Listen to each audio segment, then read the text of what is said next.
ევროკავშირის უმაღლესი წარმომადგენლის კაია კალასის განცხადებით ევროკავშირი შავი ზღვის სტრატეგიის განხორციელებას განაგრძობს, თუმცა საქართველოს ხელისუფლებასთან პოლიტიკური კონტაქტების არარსებობის გამო აქცენტს ქართველი ხალხის მხარდაჭერაზე აკეთებს. როგორც კალასმა ევროსკოპთან საუბრისას აღნიშნა, ბრიუსელში ასევე იმისჯელეს, როგორ შეიძლება ევროკავშირმა მხარი დაუჭიროს საქართველოს მოქალაქეებს, რათა მათ ევროპის იმედი არ დაკარგონ. მისივე თქმით, ევროკავშირს საქართველოს მთავრობასთან კავშირები პრაქტიკულად აღარ აქვს და არ სურს ხელისუფლების მხარდაჭერა, თუმცა განაგრძობს ქართველი ხალხის მხარდაჭერის გზების ძიებას. კაია კალასის განცხადებას ირაკლი კობახიძემ უპასუხა და მას სამარცხვინო დამოკიდებულება დაფასებს. მისი მტკიცებით კალასი არ აღიარებს ქართველი ხალხის ნებას და საქართველოს ხელისუფლებას უპირისპირდება.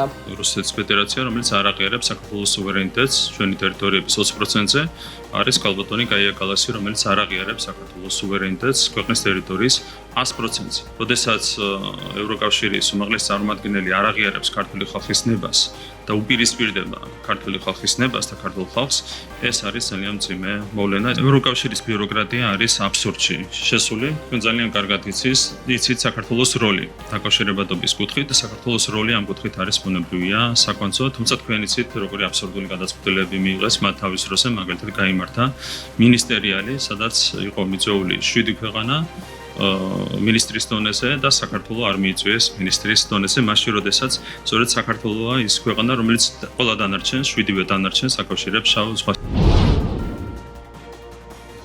საქართველოს პრემიერ-მინისტრი ირაკლი კობახიძე ეუთოს საპარლამენტო ასამბლეის ჰააგის დეკლარაციის მიღებას საქართველოზე კრიტიკული მუხლების ჩათვლით Deep States უკავშირებს. ეუთოს საპარლამენტო ასამბლეაზეა დამოკიდებული, როგორ გაგრძელდება ორმხრივი ურთიერთობა. შეგახსენებთ, 8 ივლისს ეუთოს საპარლამენტო ასამბლეამ 33 ყოველწლიურ პლენარულ სესიაზე მიიღო ჰააგის დეკლარაცია. დეკლარაციაში საქართველოს შესახებ წერია, რომ საპარლამენტო ასამბლეა მოუწოდებს წევრ ქვეყნებს და საერთაშორისო საზოგადოებას შეიკავონ საქართველოში ჩატარებული ნებისმიერი არჩევნების შედეგების აღიარებისგან, რომლებიც ადგილობრივი და საერთაშორისო სანდო სადამკვირვებლო მისიების მიერ არ შეფასებულა როგორც თავისუფალი, სამართლიანი და დემოკრატიული. არსებობს ცნობილი გამონათქვამი, რასაც პეტრე ამბობს პავლეზე, პეტრესე მეც ამბობს ვიდრე პავლეზე. ეს გამონათქვამი ეუთოს საპარლამენტო ასამბლეის მიერ რამდენიმე დღის წინ მიღებულ აბსურდულ რეზოლუციას საუკეთესოდ აფასებს. არაფორმალური ოლიგარქიული გავლენებით მოქმედი სხვა ევროპული ინსტიტუტების გავსად უკვე ეუთოც ღიად ჩართეს პროცესში, რომლის მიზანი უსამართლო და სამარცხვინო ბრალდებებით, სანქციებით და ზეწოლის თუ შანტაჟის სხვა ბერკეტების გამოყენებით საქართველოში ხელისუფლების შეცვლა და Deep State-ის მორჩილი აგენტურით მისი ჩანაცვლება. შეგახსენებთ, რომ როდესაც საქართველოს უცხოური აგენტურა ნაციონალური მოძრაობის რეჟიმი მართავდა, საქართველოს სახელმწიფოებრიობა ჰქონდა მოშლილი, რაც მრავალი სისტემური პრობლემით ვლინდებოდა. აქვე შეგახსენებთ, რომ ამ ყველაფრის შემოქმედ რეჟიმს Deep State-ის გავლენით მოქმედი დასავლური ინსტიტუტები დემოკრატიის შუქრად მოიხსენიებდნენ და მის მიმართ ქებას არ იშურებდნენ. რეზოლუციაში განსახიერებული ბრალდებები, რომ აბსურდულია, ამას თავად ეუთოს დოკუმენტები და განცხადებებიც მოწმობს. ასამბლეის მიერ მიღებულ რეზოლუციაში ევჩქეშ არის დაყენებული 2020 წლის საპარლამენტო არჩევნების, ანუ იმ არჩევნების ლეგიტიმურობა, რომელიც თავად ეუთომ და უდირმა შემდგარად და კონკურენტულად შეაფასა.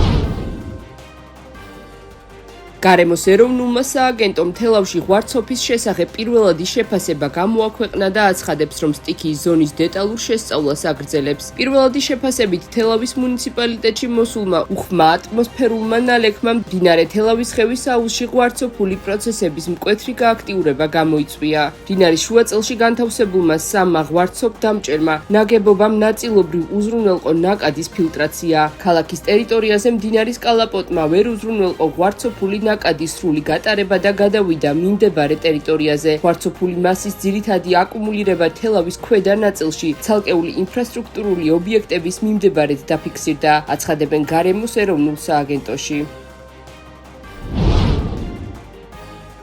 დღეს სვეტი ცხოვრობა მართლმადიდებლური სამყარო 12 მოციქულს იხსენიებს. მცხეთის საკათედრო ტაძარში სადღესასწაულო წირვა სრულიად საქართველოს კათოლიკოს პატრიარქმა შიო მესამე მაღავლინა. შეგახსენებთ, სვეტი ცხოვრობის დღესასწაული საქართველოში წელიწადში ორჯერ 13 ივლისსა და 14 ოქტომბერს აღინიშნება. ჩვენ ხშირად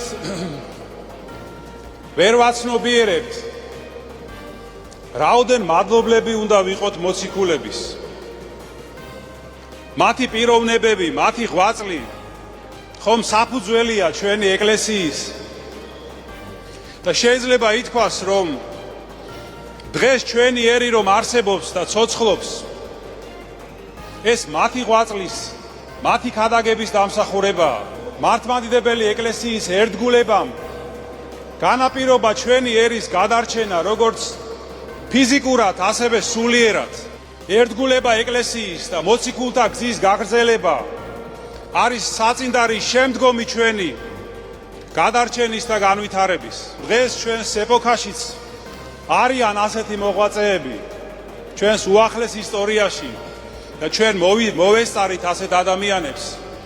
და ერთ-ერთი უპირველესი დღეს სოფლიოს მართლმადიდებელ ეკლესიაში გახლავთ ჩვენი კათოლიკოს პატრიარქი, აც განსვენებული, ნეტარხსენებული, სრულიად საქართველოს კათოლიკოს პატრიარქი ილია მეორე. ჩვენ დავფიქრდეთ, ვართ თუ არა მზად გავაგრძელოთ ეს მემკვიდრეობა. მივბაძოთ მათ მაგალითს, გავყვეთ მათ გზას. უკიდურესად რთული ვითარებაა ახლო აღმოსავლეთში. აფეთქებების ხმა ისმის ბაჰრეინში, ქუვეითსა და იორდანიაში. ირანის ძალები ამერიკულ ბაზებზე საჰაერო იერიშებს ახორციელებენ. ბაჰრეინის ხელისუფლება მოსახლეობას თავშესაფრებში დარჩენისკენ მოუწოდებს. ვითარება მას შემდეგ გამწვავდა, რაც შეერთებულმა შტატებმა ირანის სამხრეთ სანაპიროზე 140-მდე სამხედრო ობიექტი დაბომბა. თეირანმა კი მიზანში ამოიღო მეზობელ ქვეყნებში განლაგებული საჰაერო თავდაცვის სისტემები, რადარები და შეიარაღების წყობები. კრიზისი ღრმავდება ჰორმუზის სრუტეშიც, სადაც ირანმა საზღვაო ნავიგაცია სრულად შეზღუდა.